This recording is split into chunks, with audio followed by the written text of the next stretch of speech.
What's up, guys? So here we go into a full fight film study on Salvador Sanchez versus Danny Lopez 1.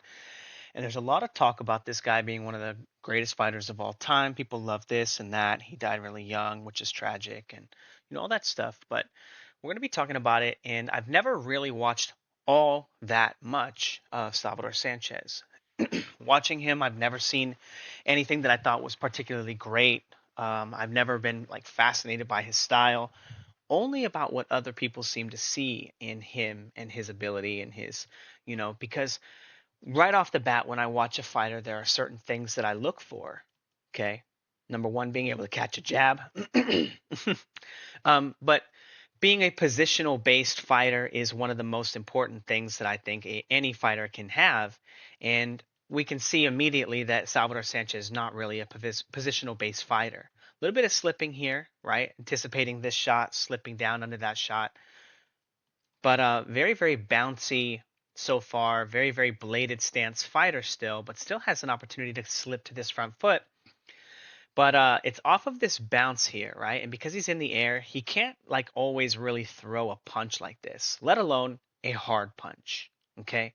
Now, I don't even want to focus on Salvador Sanchez at the moment. What I want to focus on first is Danny Lopez. Because how do we know how good a fighter is when they're beating bums, right? How long did it take to expose Danny Garcia? Devin Haney by Ryan Garcia, and everyone's like, oh, he's been exposed, this and that. Like, he had a good showing in that fight. All the times where he wasn't grabbing and holding and ducking below the waist and on the canvas, Haney looked good. But it's obvious that the kinds of holes that he has, they're going to be exploitable by very, very, very many fighters. It just happens to be that Devin Haney's been fighting, you know, not Lomachenko being a bum, but I don't think he won that fight either. I think Loma won that fight as well. But, a fighter like Kambosos, who is a much smaller bladed stance fighter. So let's take a look at Danny Lopez and talk about what kind of good fighter he is, talk about his guard, talk about how he's using a stepping jab to defend his opponent, jumping into him like this. And like, granted, he's got some hand speed, okay? So it's not always that dangerous, right? Yes, it is dangerous, but this is where his leash is supposed to be. How difficult is it to be a guy who's bladed with the left shoulder forward, who's not changing positions, who's throwing multiple guards on the line? And I want you guys to take a look at his rear hand. Number one, he's getting hit by this left hook here. No guard by the right hand, but he throws multiple attacks on the line. This is how he's guarding the line with his left shoulder, right? And look at his reaction to a right hand coming. He thought a right hand was going to hit him right now, and this was his best defense. No defense. This is the position that he freaked out and put himself in. Okay? Very important. Whoops, don't do that, please. Please don't do that. Please. Please, why is that a function? Why? Why would you ever do that? Don't ever do that. But okay, a little decent move right there. Gives him the rear hand feint here. Pop, pulls here, has his block up kinda, and then comes up with the left hand a left hook right there. Now again, this is also the third left hook that's come out at this guy. Okay? He has not really tried to block a single one. Okay, so what have we learned about Danny Lopez?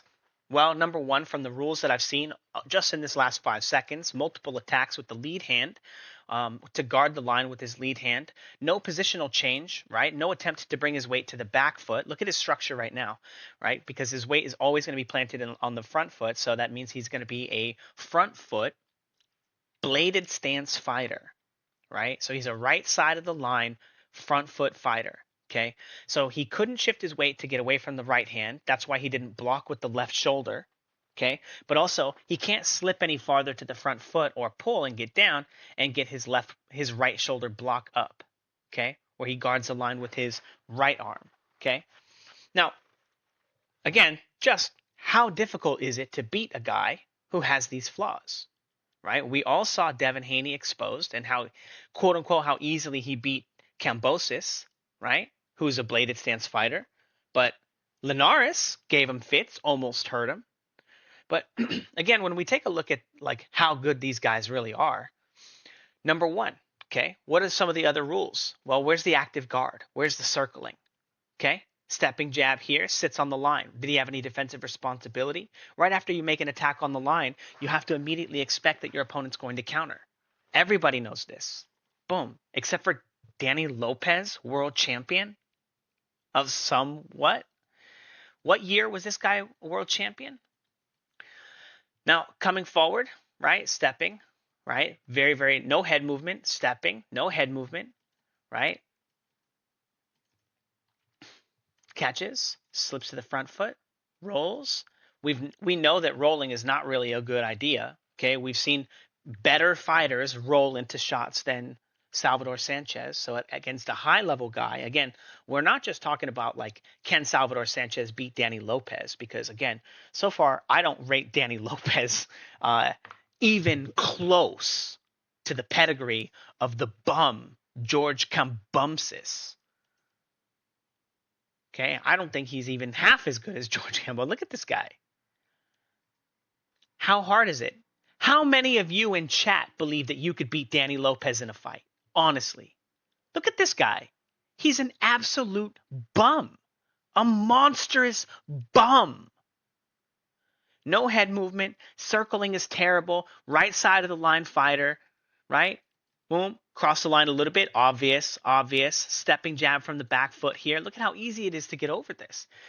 Teofimo Lopez won this fight already. This is done. It's over. Ryan Garcia won this fight already. Devin Haney won this fight already. No, maybe not Devin Haney, you know. After all, how did Devin Haney miss a punch on a guy who was standing still, an untrained fighter who wasn't moving?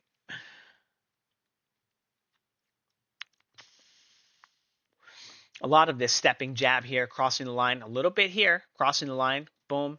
Again, coming forward, stepping jab out of a pull, right? He's coiled on the right side of the line and he's doing a stepping jab, you guys. How many times have you guys seen guys get annihilated by doing shit like that? Absolutely annihilated. Anyway, getting back to the film study, we're going to kind of play it through a little bit because actually these guys don't look that good. So we're going to be able to go through this very, very quickly. A little bit active guard. When you bring your hand here like this, notice his right hand is down on his chin here. If he got timed right here, if I say someone like Ryan Garcia, he's done. Okay? You don't get to move into this position. Remember when we saw Thomas Hearns do the same thing after trying to get away from a right hand, trying to slip to the front foot, and then a left hook got to this position with him because he didn't bring his guard. So I don't know if that's going to happen, but we're going to be trying to predict what kind of bad things are going to happen to Salvador Sanchez just based on his guard, just based on what I call inevitability. Okay? It's inevitable. You're going to get hit. Okay? It's going to happen.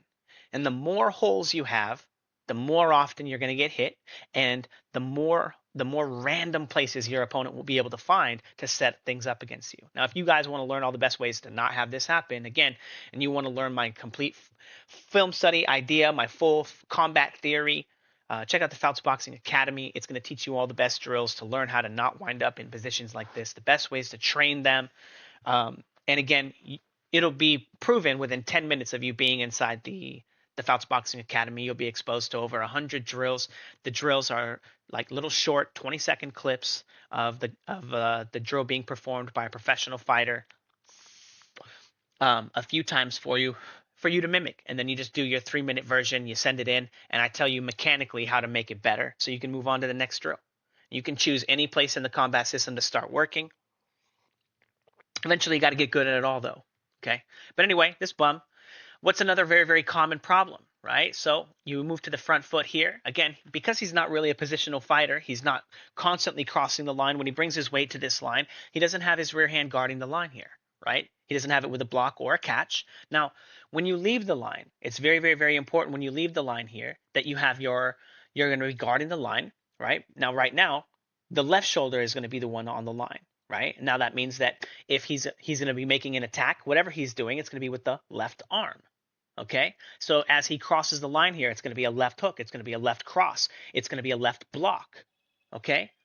No matter what, what he's doing is going to occur with the left arm. Okay? But he's not bringing his guard to the line. He didn't bring his hand with him. Now, imagine if he was fighting Tommy Hearns, right? Now, I do want to point out, check this out. This guy throws a 1-2, pop, and he throws it to the body. But from this position, he's like almost certain if he threw this right hand to his head to get him, right?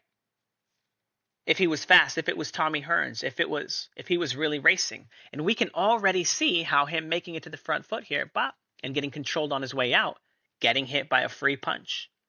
Right? He had the positional advantage. This guy had made an attack on him while he was on the front foot, on the better position of the line, and he made it again from the right side of the line, and his preferred choice of control of the line as he entered it was with the punch, leaving a massive amount of exposure over his left shoulder here to punch him in the face. But also, like, he's not really catching punches with his rear hand. We've seen him get hit with the left hook multiple times. Why did he move to that front foot position if he wasn't going to hit him with the left hook? I'm sure we're going to see. Now, very, very common move. Boom, boom, and the guy has to pendulum out of this shot because he's bladed, his feet are in a line, and the only way that he can really follow up is to throw this straight punch right here. So he does, and he winds up being very successful. A decent little pull counter there. I do want to say, boom, boom, boom. He does try to throw. I don't know if he's pulling or he knows he's going to get off the line of that left cross or whatever from the guy. But, we're not going to critique that much. That was a good move. He still got hit a lot, and he's still getting hit a lot in places that he shouldn't be getting hit.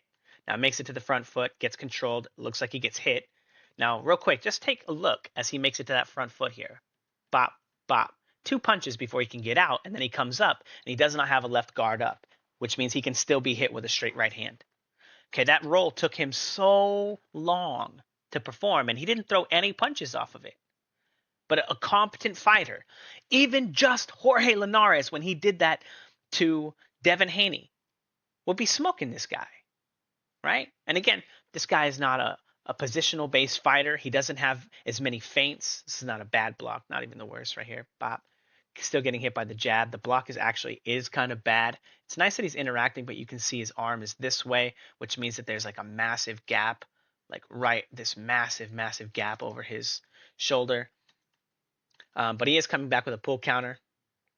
Now, he does kind of go for 2 punches, bop, block. Again, you can see this is getting him, and he comes up, boom, boom. So I like that he's throwing 2 punches. It's kind of cool.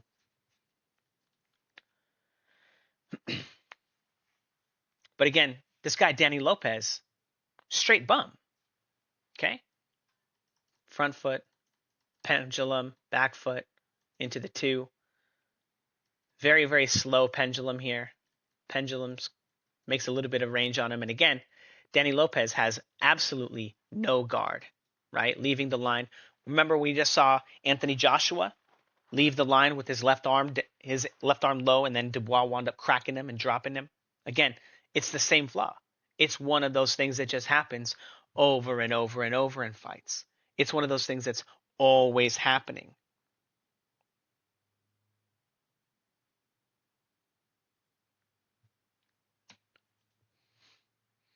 And again, it's one of those things that I expect Salvador Sanchez to fall prey to as well. Slipping jab to the front foot. Now, this is one of those weird moves where, like, if you're going to be making it to the front foot and anticipating that you're going to be slipping this way, right? Shouldn't you be throwing a right hand? Well, maybe. I mean, I guess you're not always going to be, right? But when he slips to the front foot here, he's getting hit by the left hand. Again, he doesn't really block or guard the line with his right arm against the left. I mean, we'll see more. Slipping to the front foot, the guy crosses his line, so obvious, and then peels, and then jumps back on the line. And again, what is this guy's preferred method of control of the line?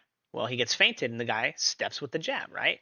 Stepping jab here, feints him, tries to catch him on the way out, right? Now, pendulums in, makes it real obvious, races with the move. Pretty good. But again, it's like this guy's only move is throw a punch. Similar to Anthony Joshua, I want to say. But it makes it very easy to fight a guy like this, right? Now he makes it back onto the line here. Boom, 2, 3, not bad. If you're not hitting super hard, I don't know how hard he hits. It looks like a decent shot. Your follow-up shot is going to be difficult. So we'll see if he has an adjustment for that. His opponent just jumps onto his line. 1, 2, he's parrying, jumping off the line. 3. Again, I don't like how he moves to that front foot position here. I think it's really bad. It's really clunky. I can't really tell exactly what's going on, but you can tell that his hips are messed up right now. He's not really changing position. His position is not good. A jab comes at him, and what's the first thing that happens? Boom, here's his jab. Parry, and he's guarding the line with his left shoulder. So what happens if you parry and then he throws a 1-2, right? Very, very common sequence, right? So we'll see if he gets hit with any of those. I'm gonna start letting the fight play a little bit, and like talking a little bit less shit because we got a lot of film to get through. Boom, jab comes, gets punched right in the face. I know it looks like he's parrying this, or it looks like he's blocking it a little bit, but it looks like he's going for more of a parry. Uh, it's actually really tough to tell because it's so grainy. Can't tell with the sound. They don't have the mics close enough. It looks like it gets him right on the face though. Yeah, that definitely gets him. And if we go back here, boom, see him parrying it here? That's what he's trying to do. He's not blocking it. So if he's trying to expect a... Now, I do want to say, I'll say this real quick. It's a reasonable expectation that this guy's going to be throwing a shitty straight punch because he's so bladed. He can't throw a right hook. He's going to be throwing that shot as long as he can. So maybe having that as a strategy because the guy can only throw straight punches with the right hand. Maybe it's not the worst.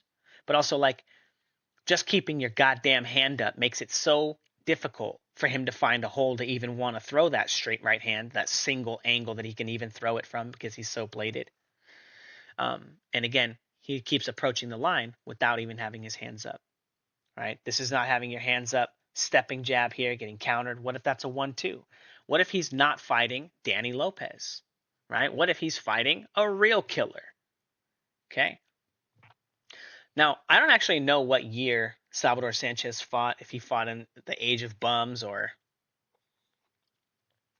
and like, it's one of those things where you don't want to just discredit him, and be like, because he passed away young.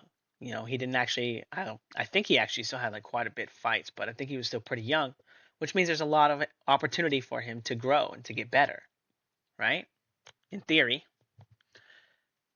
Boom, gets hit clean there, rolling under, again, gets controlled, and we can see, bop, bop, bop, he comes up, almost gets hit with the control, but it was low, miss, almost a good pull counter.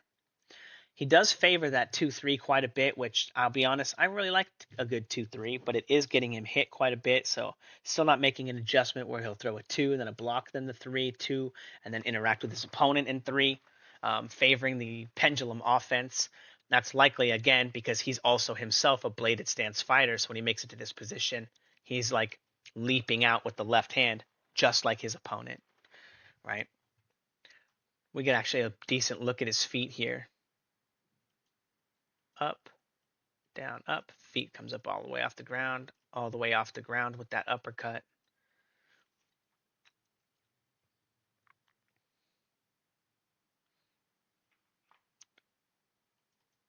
Gets feinted into pulling here. Doesn't actually choose a position. He's just getting, this is what I would say is like changing levels only, right? He's not even choosing a position, right? He's not coiling correctly and he winds up just walking into a shot. Good little jump off the line with a shot right there, but like that's not how you want to draw them up. Not able to make it to the left side of the line here before crossing, getting stuck here. Again, this is a little bit of his bladedness, right, with his feet. Good guard, decent, but this is not the position that you want to be stuck in, right? Doing a decent job of controlling the line, keeping his hand up and getting off. So decent circling right there. Off the circling, not bad. Getting under the jab, coming with the right hand into the left hook again that he favors so much. Decent shot.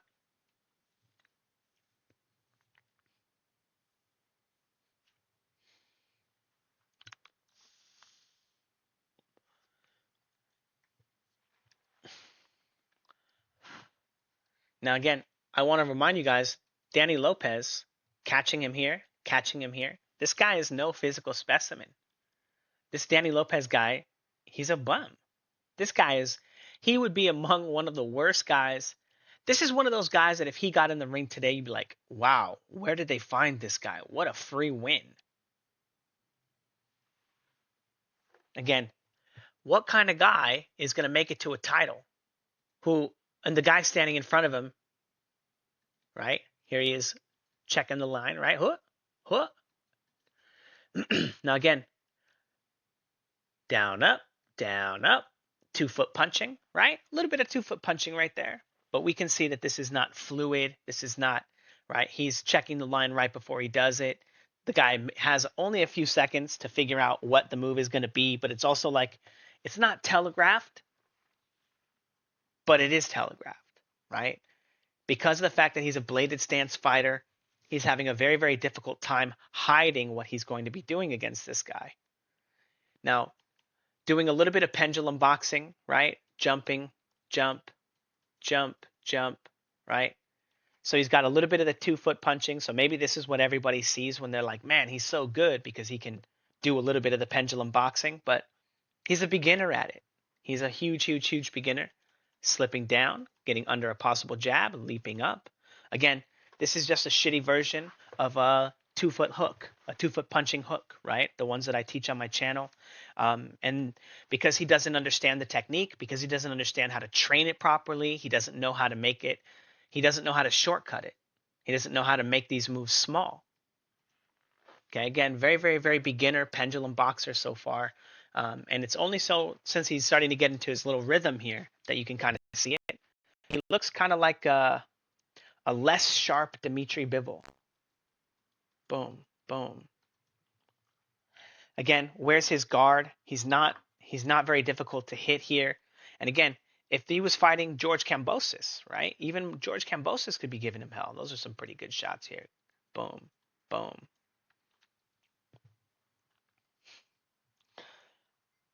It is pretty action-packed.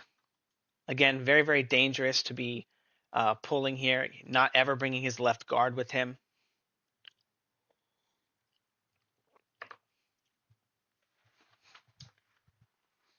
But again, against a modern day fighter, right? A fighter today that has film study, a fighter today that has the knowledge of strength and conditioning and this and that, you know, a guy like Salvador Sanchez just would never be able to compete today. You know, just the knowledge of film study to know where all the holes are, you know. Some of this stuff is like okay with his active guard here, right? Bop, bop, bop, bounce, bounce, bounce, bounce, jab. Found a way to kind of sneak into this rear hand here, right? But again, what is this guy doing? Like, just cover your screen from Salvador Sanchez. It's the second round, and his opponent has no active guard. Now, real quick, remember when I said what happens when you throw a punch at your opponent, you have to expect the punch to come back. Salvador Sanchez throws a jab, sits on the line after, gets hit with the right hand. Again, there's no reason if he's a great fighter for him to be getting hit by shots like that. You know, and again, he can only afford to get hit by shots like that because he's fighting a literal bum. You know, this Danny Lopez guy has virtually no skills, can't really interact with punches very well, doesn't block at all, has no response to this guy crossing his line, weaving through the line, has no response to him crossing the line, smashing him with the right hand. Is this guy's greatest gift that he can take a punch?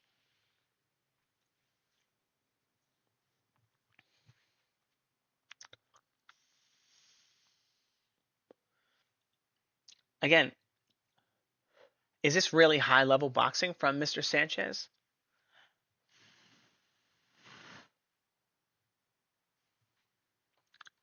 Two, shifting, rolling, getting caught, coming up. Again, the roll, you know, you have to move or you have to be striking or you have to be defending the line there.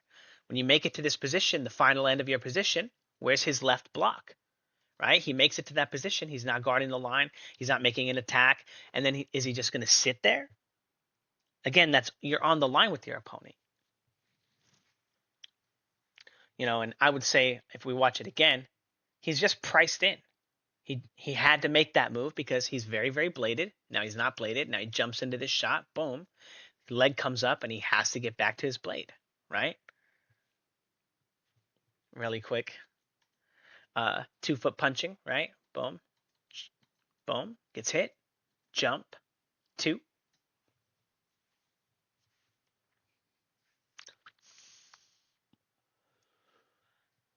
Oh! Ah!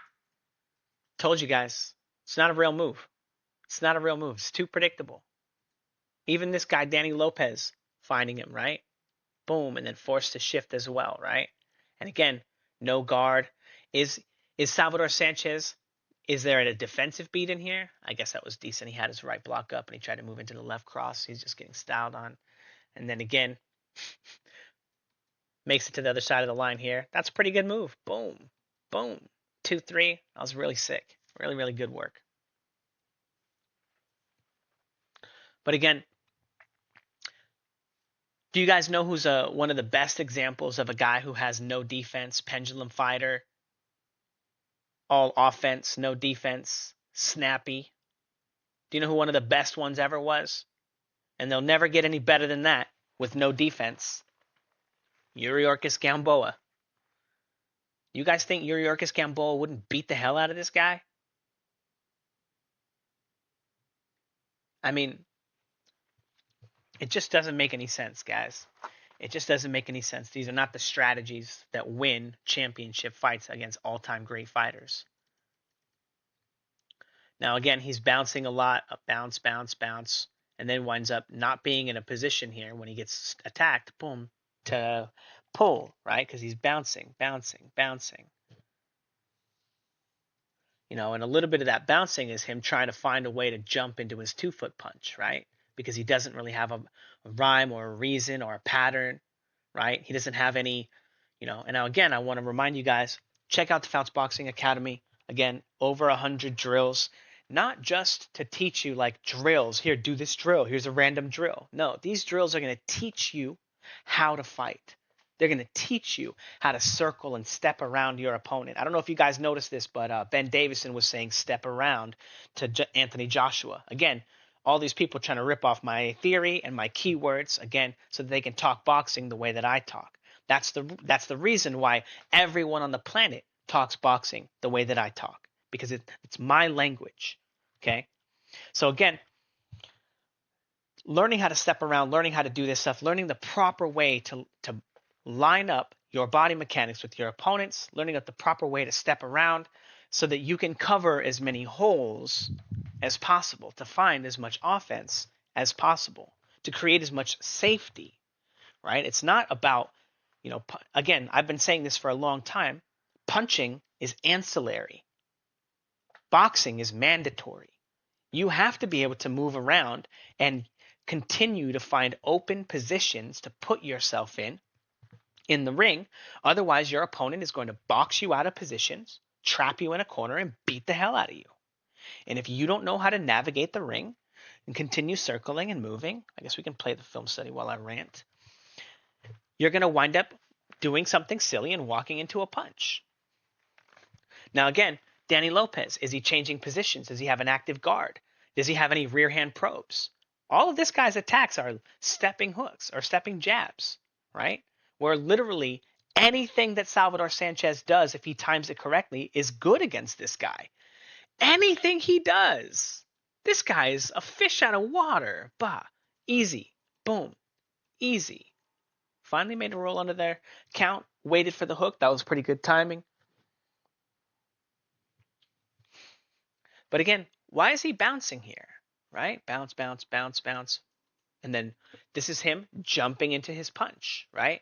That's him trying to jump into a pendulum right hand, right? Like we've seen him be doing. He's like, oh, can I make it past his jab, right? Let's see if he does it. I think he's going to have to check the line again because, yeah, so he made it to that position, but Danny Lopez is saying, okay, he's doing that thing. I'm going to do this thing. You know what that reminds me of a little bit? Fucking Usyk, Alexander Usyk a little bit. Trying to kind of jump into that rhythm. Again, I don't think it's the best for Usyk either. Now, again, if you're not changing positions, you're not crossing the line, right? If you're a bladed stance fighter and you fight on the right side of the line, it's very, very difficult to get your block up and to get control of the line with your left arm here And again, he's not one of those guys that's really blocking punches. We have seen him get the guard up, but again, he's not cycling through his active guard. He's not changing positions. Again, it's not about having your high guard up. It's about when you start seeing this punch coming, are you going to make it to a blocking position, right? When he freaks out and he sees that Danny Lopez's weight is coming forward, he throws his left hand out instead of making a block. Danny Lopez can only do one thing. So there's no reason that a great fighter should be getting hit with such an obvious and easy shot. So consistently, so easily.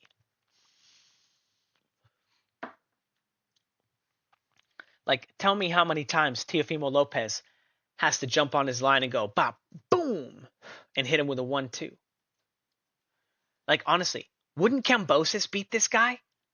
Wouldn't Kambosos beat this guy? Boom, boom, boom. So again, he's bouncing, bounce, bounce, bounce, bounce, tries to slip to the front foot. Again, he's not really hiding it. I want to point out also, his bouncing is faster than his slip, right? So he slows down to slip, gets hit with the 1-2, poo, poo. And then again, Danny Lopez is an absolute bum, so he just stays there and gets punched in the face himself. Has to throw a 2, right? Pendulum.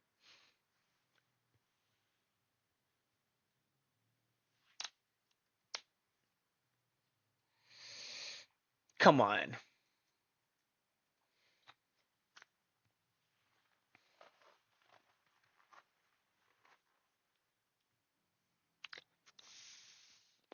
Jumps on his line, 1, 2, makes it to that front foot position like he's always making it into. And again, like I said, he doesn't ever keep his guard with him. He doesn't bring that right hand with him. And here he is, moving into that position, bow and arrowing his hook. And this is exactly what I was saying earlier. This guy is not a killer. This is all the evidence. If I was film studying him and I'd said, okay, would Ryan Garcia beat him? Yes. Right? Those right hands that were landing, would Teofimo Lopez beat him? Yes. That would be my pick for the fight. Anybody that's a puncher, I feel like, would beat the hell out of this guy because he has no guard, right? And I do want to point out, having no guard back then was less detrimental because I guess, if everyone thinks punching power is a myth, that was not a bad block. Good counter here, too. Pretty good sequence from him. Let's just take a look at that one more time. Bounce, bounce, bounce, bounce, bounce, bounce. So he gets timed. Front foot, back foot, on the front foot, catch, block, boom. Not bad, not bad. Why isn't he more consistent? Why isn't he circling with this strategy?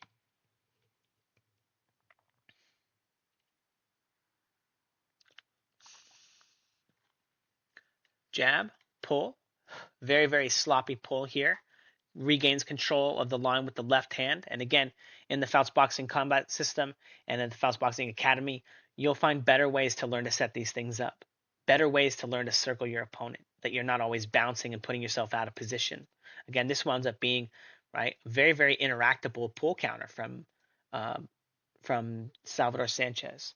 Danny Lopez could have very easily have been able to disrupt that. Again, coming forward, is it always stepping jabs from Salvador Sanchez as well? And again, how difficult is it for somebody to interact with the stepping jab? Right? Sergey Kovalev made a whole career out of annihilating people who stepping jabbed on him. Boom, feint. I like the feint. Boom, boom. That was pretty good. Still, Salvador Sanchez being primarily a bladed stance fighter, doing a good job breaking on the line here with the right hand here into the 2-3. Not bad. Again, it's interesting that he's not getting more power in these shots because he looks like he's doing some of the pendulum stuff correctly, right? I mean, I can see what he's doing. I'm not going to tell you guys. Check out the Fouts Boxing Academy. But he's doing some of those things correctly, but he has so many other flaws with his technique, so many other things that he's wasting energy on doing, right? And again, it's not even always serving him very well. We've seen him get hit multiple times with rear hands.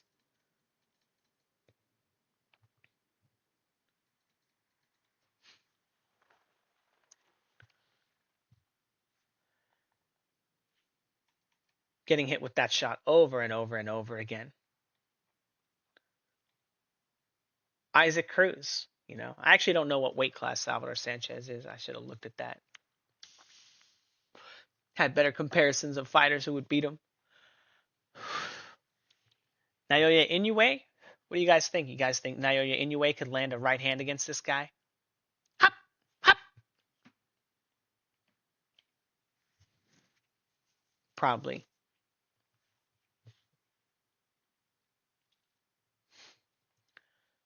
Again, a little bit of fake boxing, right? As he's circling here. Is he changing positions, crossing the line here? Did he make it across the line at all? Kinda, a little bit. Boom, boom, boom, boom.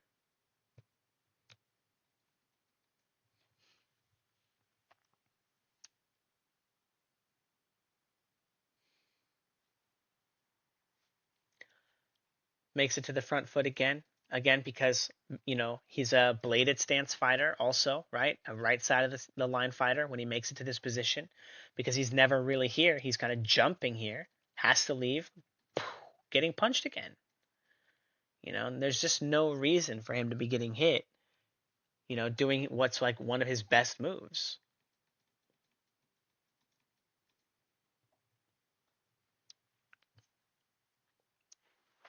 Anyway, I think even just the fact that you can clearly see that Danny Lopez is awful, right? Now, as we're watching, I want to watch that punch again. Where's the leash? Right? Moving him into a really good punch right there. But where's the leash? Where's the control? Right? A lot of little pendulum boxing here, bouncing into that shot. Jab, pendulum, uppercut, 3. Very, very dangerous, right? But boom, jab. Gets the counter for the jab right there. Comes with the right uppercut. It's a good thing his opponent was throwing an uppercut as well instead of a straight right hand. Otherwise, he would have gotten Anthony Joshua. Bop. Boom. Pretty good shot. Again, it's very interesting because it makes me feel like 2-3. Now, when he throws his 3, boom. Notice not moving his head, not changing positions. Again, it looks like it's something that he just, I don't want to say he has to do, right? But just like Danny Lopez always leaps forward with his left cross after the 2, Salvador Sanchez, you know what it is? Okay, so he made it to position 1 here without throwing the 3 here and gets stuck here for a minute and has to bring his leg back. So falling off balance after the 2 after that one. So 2-1 to get back to position. 1-2. Falls a little bit off balance, even shifts forward, and then uses the 3. So his feet look like they almost always come up off the ground when he throws the 2. You can see him 2-foot punching and throwing the 2 and really jumping his whole body in the air. You can clearly see him doing it.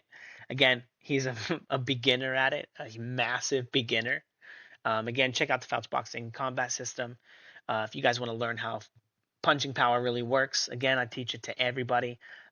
Every single person I teach has dramatic increases in power immediately.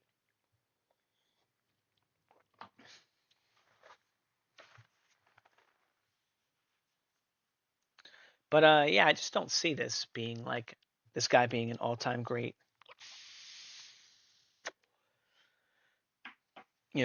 tragic story and all that, and like maybe very beloved, and all that stuff is fine and dandy, but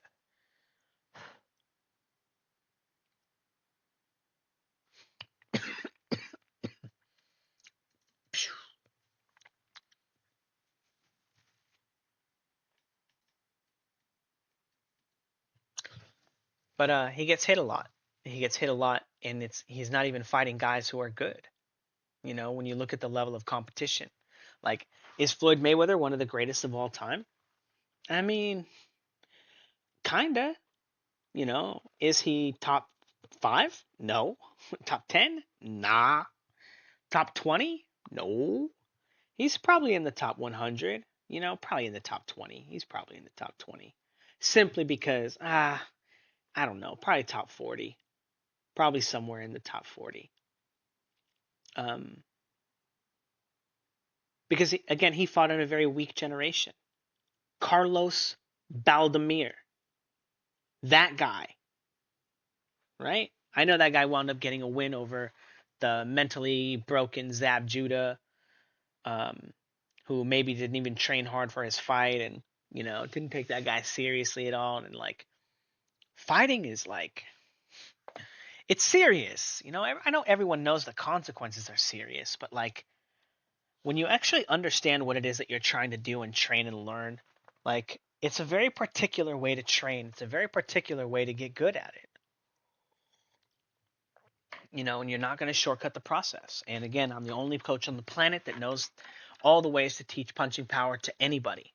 Okay? I can teach it to any person on the planet. I can make you Tank Davis. Okay? Now, if you're looking for coaching, check out the Fouts Boxing Academy. It has a 1-year coaching option. That's the only way that I'm taking new students on. Real quick, he just got hit by a left hook, right? So we want to kind of take a look at this. Again, bouncing, bouncing. Again, because he has to, it looks like he's going to throw this shot, and if he doesn't stay braced to throw the 3, he's going to come off the ground. He has a little bit of a timing issue, right? It's not the fastest 2-3. Did he get rocked? Looks like he got rocked a little bit. But I'm not taking on students for 1 month at a time. If you're looking for private coaching, private one-on-one coaching, it's $400 for the year. That winds up being like a pathetic amount, like $35 a month. It's really, really, really cheap for the amount of attention, the amount of growth that you're going to get. It's nothing. It's literally nothing. But if you're not willing to invest the money in, I don't really want to work and train anybody for only like 1 month and have to teach and spend all this energy and all this stuff. And, it just takes a long time to get you to the point where you're going to learn something. Now, the one-on-one coaching also allows you to be part of the boxing community, so you can learn from the stuff that's already going on there. But I prefer, if you are looking for coaching, I prefer that you learn my system first. You do the Fouts Boxing Academy. I think it's more efficient for you to learn, to get better, to see what's really going on, what you're learning. Again, it's the most efficient system. And then again, as you get better and you learn, if you want more private one-on-one coaching, you want to learn more stuff, learn quicker. Yeah, you can join the year for one-on-one coaching. But again, check out the Fouts Boxing Academy. There's over 50 people in there, tons of people sending in videos. There's film studies, a few film studies a week. I want to say every day, but it's not actually every day. It's like it's like almost every day. A lot of those film studies still do wind up on Patreon as well. If you guys want the $10 a month version for film studies and stuff. Now, if you live in another country, if you live in a poorer country like Indonesia or Thailand or Brazil, you live in these places, and $20 a month is a lot. Send me a message, and I have an option that I can send you for a discounted rate. Send me a message. Tell me who you are, what you want. Now, another thing that I want to point out, I know everyone loves Salvador Sanchez. I know. Okay? How many times I got to see a video? This guy's the greatest fighter of all time. Fouts Boxing Theory is a channel for, I suppose it's for coaches, right? Because most of the people who rip me off and talk about my stuff are coaches. My channel has more coaches that watch it probably than any other channel on the planet. But it's for coaches and for killers. It's for killers. It's for people who want to be the most ruthlessly brutal and efficient combat sports athlete they can be. It's not for the faint of heart. It's not for the fanboys. It's not for that guy sitting on YouTube being like, this guy shouldn't be talking shit. What the hell did he ever do? Because I'll beat the shit out of you. I'm so much fucking better than any of you guys fucking think. Okay? Now, again, this channel is for fighters. This channel is for competitors. This channel is for people who want to be the fucking best. Okay? Because I'm the best combat sports coach on the planet. I'm the best striking coach on the planet. Okay? Nobody can teach this like me. And the whole world is using my theory for film study and using my theory for body mechanics. Okay? Mine. Okay? Anyway, this was a really cool thing that he did back here. I want to go back and look at it. Was it one more back? Bop, pull. Yeah, that was pretty sick. Gets on the line with them, gives him a pull, hits him with that shot, gets under the next shot, gives him another shot. That was pretty dope. And then again, uses this coiling, right? Again, Fouts Boxing Academy, learn how the coiling works, learn how to get into the correct positions so that you can explode and snap onto your opponent, right? Doing a good job here, pull counter here, getting coiled here, down, up, 2-foot punch, and then breaking into it here, expecting a move here, and then again, getting a little bit back onto it, but I think he followed this one up, boom, pull, 2, 3, yeah, and wound up getting stuck on the line for another beat.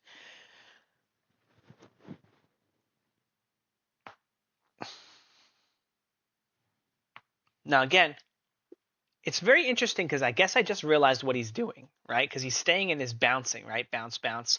And then he uses the bounce to break into this pendulum slip, right? Or this pendulum roll. Okay, and this is his way of getting across the line and slipping across the line. He doesn't actually check the line normally like someone who would just cross the line. Okay, again, because that was the closest one I've seen right there, right? And it still was a little bit of a roll, and he still had to roll out, right? Again, not very good on the left side of the line here from Mr. Sanchez. Now, he did do a good job.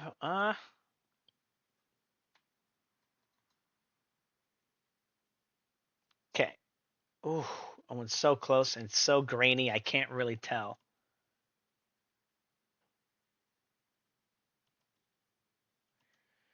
Let's play another episode of Did he land that punch or did he fucking miss? I can't tell. But excellent block. I want to say more importantly than him getting hit, he looks to interact with it and then counter with a really good shot, which was actually like really, really good. And then again, whatever it is, too, having the shift, he does turn it into a pull and into another shot, which is good.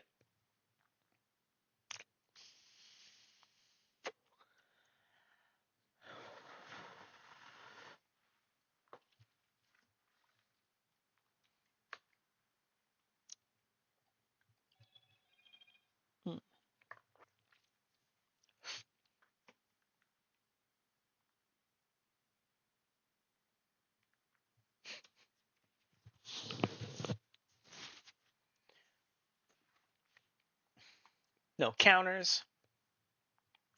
Anyway, guys, I don't think that this guy is, a an all-time great necessarily. We're going to be watching a few more fights of his, but we're not going to watch any more of this. It's a lot more of this same repetitive stuff. Again, Danny Lopez is a terrible, terrible example of a fighter that you would say is like, oh, this is a great performance. He got hit a lot by an average guy. I don't even want to say average.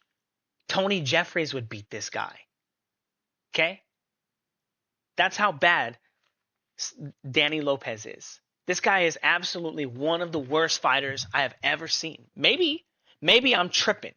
Maybe this guy maybe they're fighting at 119 pounds right now, and that guy's 5'10", and he's like Sebastian Fundora, and he's a killer, and he got crazy punch, knockout punch.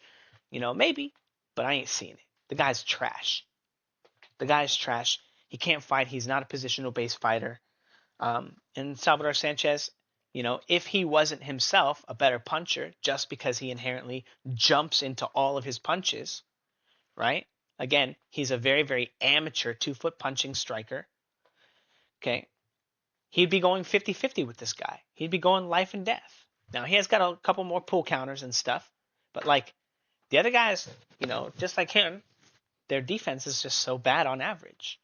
No way to interact with any punches with any type of energy efficiency. So, anyway, check out the Fouts Boxing Academy. It's the most brutal and ruthlessly efficient drills for you to learn combat. Okay?